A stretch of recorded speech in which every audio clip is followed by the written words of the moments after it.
Hello जी, नमस्कार। आप सभी का आपके अपने YouTube channel Raju learn classes में स्वागत है। बच्चों, मैं हूँ राजू कुमार। आप सभी कैसे हैं? उम्मीद करता हूँ जहाँ भी होंगे मस्त दुरुस्त और पढ़ाई लिखाई करते होंगे। तो आज आपका जो है गोधली का तीसरा चैप्टर होने जा रहा है, ठीक है। इसमें आपका ऑब्जेक्टिव सब्जेक्टिव दोनों एक साथ हो जाएगा, क्वेश्चन बैंक के साथ। तो चलिए क्लास को स्टार्ट करते हैं। कम फिर से, ठीक है, बारीकी से जानते हैं, इस सब्जेक्ट को अच्छे से जानते हैं, ठीक है। लेखक के बारे में जानेंगे और कहाँ अब ये जो है कहानी जो है भारत से हम क्या सीखें, ये आपकी भाषण है। क्या है? एक भाषण है, ठीक है, जिसके लेखक कौन है? Frederick Max Muller.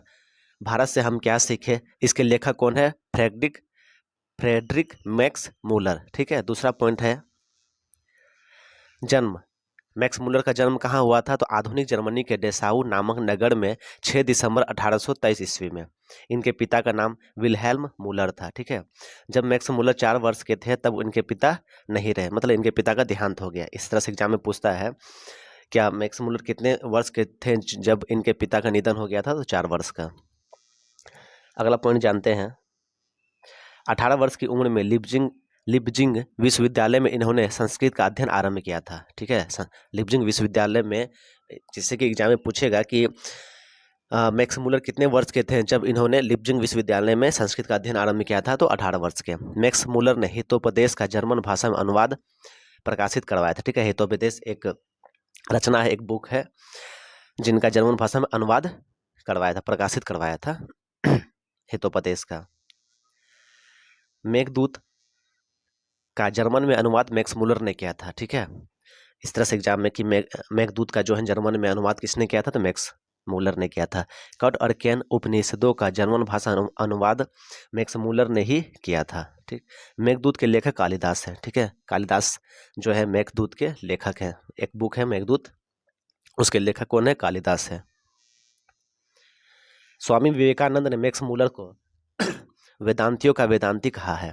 Swami Vivekananda Max Muller को क्या कहा है? वेदांतियों का भी वेदांती। मतलब वेदांतियों का भी वेदांती जो है किसे कहा गया है? तो मैक्स मूलर को। किसने कहा? तो स्वामी विवेकानंद ने। इनका निधन, मैक्स मूलर का निधन कब हुआ? 28 अक्टूबर 1900 में। अगला देखते हैं इनका पॉइंट। मैक्स मूलर को नाइट की उपाधि रानी विक्टोरिया ने 1868 ईस्वी में दी थी, लेकिन मैक्स मूलर ने इसे कुछ कारणों से अस्वीकार कर दिया था, ठीक है। मैक्स मूलर को जो नाइट की उपाधि रानी विक्टोरिया ने 1868 में दी थी, लेकिन मैक्स मूलर ने इसे कुछ कारणों से अस्वीकार कर दिया था। तो इस तरह से एग्जाम में प्रश्न बनेगा कि मैक्स मूलर को नाइट की उपाधि किसने दी थी? तो रानी विक्टोरिया ने। कब दी थी? 1868 में।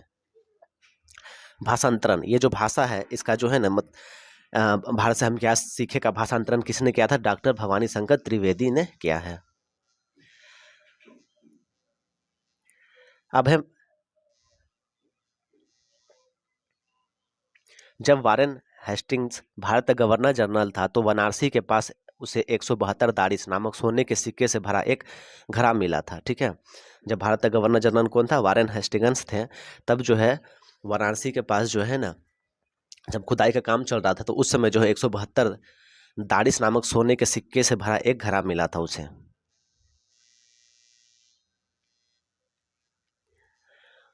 मैक्स मूलर के अनुसार सच्चे भारत के दर्शन कहाँ पे हैं? तो गाँवों में है। कहाँ पे है? तो गाँव में। मैक्स मूलर ने भारत को सर्वाधिक संपदा और सौंदर्य से परिपूर्ण देश कहा है, ठीक है। नरविश विद्या का संबंध जो है मानव विज्ञान से है। 1783 ईस्वी में सर विलियम जॉन समुद्री यात्रा करते हुए भारत पहुंचे थे। ये सब आप बहुत ही इंपॉर्टेंट सब क्वेश्चन है, ठीक है। 4 ऑप्शन के साथ पूछेगा एग्जाम में कि सर विलियम जॉन समुद्री यात्रा करते हुए भारत कब पहुंचे थे? 1783 ईस्वी में, ठीक है। तो समुद्री यात्रा करते हुए भारत जो है कौन आए थे? तो 4 ऑप्शन दिया जाएगा, उसमें से सर विलियम जोन्स भी रहेगा तो वो डालना है। प्लेटो और कांट एक महान दार्शनिक थे। नीतिक कथा अध्ययन क्षेत्र में भारत के कारण नवजीवन का संचार हो गया। किस अध्ययन क्षेत्र में भारत के कारण नवजीवन का संचार हो चुका है? तो नीति कथा के अनुसार। यूनान एवं रोम के संपूर्ण साहित्य में कहीं अधिक विशाल संस्कृत भाषा और साहित्य है, ठीक है। यूनान एवं रोम के संपूर्ण साहित्य से कहीं अधिक विशाल क्या है? संस्कृत भाषा और साहित्य है।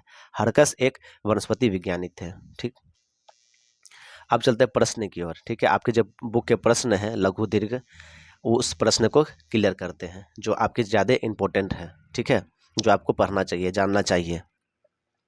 तो एक लाइक, सब्सक्राइब, कमेंट जरूर कर दें, ठीक है। तो चलिए, पहला प्रश्न है, धर्मों की दृष्टि से भारत का क्या महत्व है। धर्मों की दृष्टि से भारत का क्या महत्व है वो देना है। धर्मों की दृष्टि से आप जानते हैं कि भारत में जो है विभिन्न धर्मों के लोग जो है ना आपस में मिलजुल कर रहते हैं। भारत ही एक ऐसा देश है, मतलब मैक्स मुलर के अनुसार जो है उन्होंने बताया है इस कहानी के जरिए, इस भाषण के जरिए जो है ना, भारत ही एक ऐसा देश है जहाँ पे जो है विभिन्न धर्मों के लोग जो है एक साथ मिलजुल के रहते हैं। कोई भी ऐसा देश नहीं है जैसा भारत के जैसा हो, ठीक है। प्राच उत्तर लिखना है, भारत प्राचीन काल से ही धार्मिक विकास का केंद्र रहा है, ठीक है। धर्मों की दृष्टि से भारत का विशेष महत्व है। यहाँ विभिन्न धर्मों के लोग जैसे हिंदू, मुस्लिम, सिख, ईसाई, जैन, बौद्ध, पारसी, यहूदी जो है आपस में मिलजुल कर रहते हैं। विश्व के किसी भी देश में ऐसी व्यवस्था नहीं है, मैक्स मुलर के अनुसार, ठीक है। वो भारत के जब बारे में पढ़े, जाने, तो वो लिखे, वो भाषण दिए, ठीक है। तो ऐसे भी हमारा देश सभी देशों से कहीं ज़्यादा जो है अलग है। अब दूसरे प्रश्न है, सच्चे भारत के दर्शन कहाँ हो सकते हैं और क्यों। आप सच्चे भारत के दर्शन कहाँ कर सकते हैं और कैसे, क्यों कर सकते हैं। तो इनका उत्तर लिखना है, लेखक मैक्स मुलर के अनुसार सच्चे भारत के दर्शन ग्रामीण क्षेत्रों में हो सकते हैं। ग्रामीण क्षेत्रों में कैसे हो सकते हैं, क्योंकि भारत गांव का देश है, ठीक है। गांव से ही जो है देश बना है, शहर बना है, तो गांव का देश है भारत। शहर से जाते तो गांव ही है। भारतीय आत्मा गांवों में बसती है, ना कि कोलकाता, मुंबई, दिल्ली, मद्रास जैसे शहरों में, क्योंकि भारत की असली संस्कृति, जीवन सादगी, त्याग और प्रेम ग्रामीण में ही निहित है। गांव में जितनी आपको सुख सुविधा मिल जाएगी, सुख सुविधा मतलब ये है कि जहां आपको शांति मिल सकती है, खेत खलिहान मिल सकते हैं, पेड़ पौधे ज़्यादा मिल सकते हैं, घूम के आपका मन जो है खुशी से भर जाएगा। लेकिन आप शहर में ऐसे देख पाइएगा क्या, आपको ऐसा सुख सुविधा मान लीजिए शहर में आपको मिल जाती है, लेकिन गांव जैसे शांति मिल मिल जाएगी, नहीं मिलेगी ना। कोलकाता शहर, मुंबई शहर, दिल्ली जैसे, चेन्नई जैसे बड़े बड़े महानगरों में आपको मिल जाएगी, नहीं मिलेगी।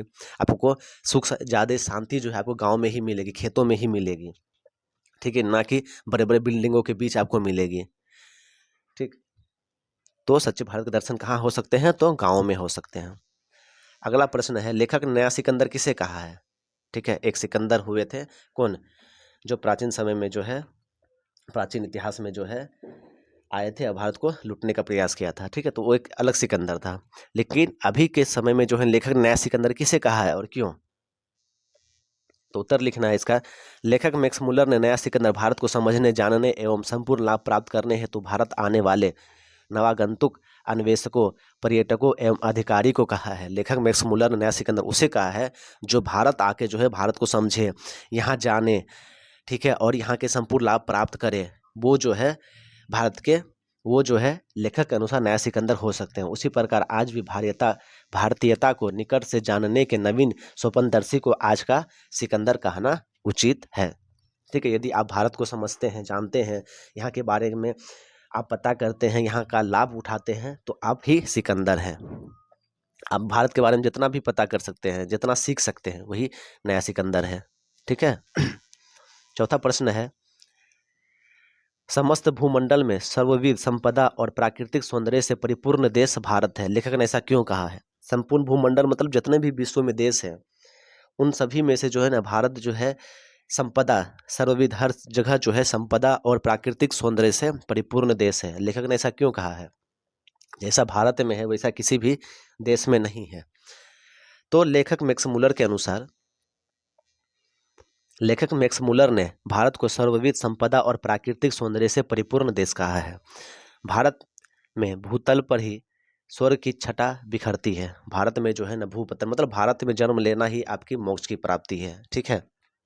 भारत धर्मों का देश है, विभिन्न ऋषियों मुनियों का देश रहा है, ठीक है। कृष्ण का देश रहा है, ये गौतम बुद्ध का देश रहा है। तो भारत में भूतल पर ही स्वर्ग की छटा बिखरती है। यहाँ की धरती प्राकृतिक सौंदर्य, मानवीय गुण, मूल्यवान रत्न, प्राकृतिक संपदा एवं मिनिसियों के आध्यात्मिक चिंतन से परिपूर्ण है। मिनिसियो मतलब ऋषि मुनियों, बड़े बड़े महापुरुषों के आध्यात्मिक चिंतन का क्षेत्र रहा है, वो सभी से जो है परिपूर्ण है हमारा देश। यहाँ जीवन को सुखद बनाने के लिए उपयुक्त ज्ञान एवं वातावरण का सानिध्य मिलता है, जो भूमंडल में अन्य किसी भी देश में नहीं है। हमारे यहाँ जो है जितने धर्म के लोग रहते हैं वो सारे के सारे के अलग अलग पूजा त्योहार पर्व मनाते हैं, ठीक है। लेकिन अन्य देशों में ऐसा नहीं मिलेगा, ठीक है। तो ये जो है लेखक इन्हीं के अनुसार जो कहते हैं कि भारत ही ऐसा देश है जहाँ पे जो है सर्वविध संपदा और प्राकृतिक सौंदर्य से परिपूर्ण देश कौन है, तो भारत है, ठीक है। 5वां प्रश्न है, भारत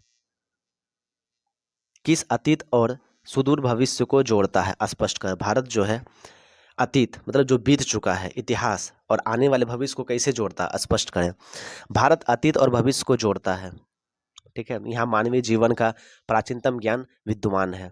मानवीय जीवन की उत्पत्ति कैसे हुई, सारा का सारा ज्ञान जो है भारत में प्राचीनतम ज्ञान मौजूद है। यहाँ की भूमि प्राचीन इतिहास से जुड़ी रही है। यहाँ की भूमि जो है प्राचीन इतिहास से जुड़ी रही है अब तक, जिससे भारत की युवा बीते हुए काल और आने वाले समय के लिए सीख कर अपने भविष्य को भी उज्जवल बना रहे हैं। इतिहास से भी हमें बहुत कुछ सीखने को मिलती है। तो इस तरह से जो है ना अतीत और सुदूर भविष्य को जोड़ता है। अतीत से हम सीख के जो है ना प्रेजेंट टाइम में मतलब वर्तमान समय में करके जो है फ्यूचर को हम अच्छा कर सकते हैं, तो इतिहास के जरिए ही। अब है छठा और अंतिम प्रश्न आपके, लेखक वास्तविक इतिहास किसे मानते हैं और क्यों। इस प्रश्न के जो भी आपके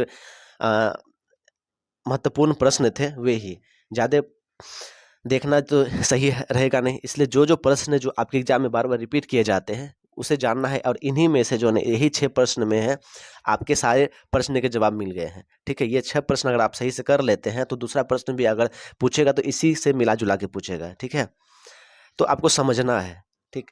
अब है छठा प्रश्न, लेखक वास्तविक इतिहास किसे मानता है और क्यों। वास्तविक इतिहास, तो लेखक मैक्स मुलर के अनुसार वास्तविक इतिहास वह है जिससे कुछ सीखा जा सके, ठीक है। इतिहास से हम क्या करते हैं, सीखते ही है ना कुछ, तो वास्तविक इतिहास वही है जिससे हम कुछ सीख सकते हैं, ठीक है। लेखक भारत के इतिहास को वास्तविक इतिहास बताते हैं क्योंकि यहाँ के इतिहास से बहुत कुछ सीखने को मिलता है। भारत के इतिहास से हमें बहुत कुछ सीखने को मिलता है, आप लोग भी सीख सकते हैं, ठीक है, पढ़ के जानकर, बुक को पढ़कर, ठीक। बहुत से ऐसे लेखक हुए हैं जो इतिहास के बारे में बहुत बहुत अच्छी अच्छी किताबें लिखी हैं, किस तरह से विकास हुआ है मानव का, तो वो पढ़ सकते हैं। तो यही 6 प्रश्न मैंने, जो भी प्रश्न बनेंगे इसी से आप लिख सकते हैं, बना सकते हैं। आपके तीसरा प्रश्न, तीसरा चैप्टर भारत से हम क्या सीखे, एक भाषण है, ये आपके खत्म हो गए, ठीक है। Thank you, thanks for watching. एक लाइक जरूर कर दें आपको अच्छी लगी हो, आप इसे नोट कर सकते हैं, ठीक है। लाइक कर दें, शेयर कर दें, सब्सक्राइब कर दें, और आप व्हाट्सएप मेरे ग्रुप में ज्वाइन कर सकते हैं PDF के लिए, ठीक है। और आप आते हैं, न्यू है इस चैनल को देखते हैं तो प्लीज़ एक सब्सक्राइब जरूर कर दें, ठीक है। पढ़िए लिखिए, थैंक यू, फिर मिलेंगे नेक्स्ट क्लास में।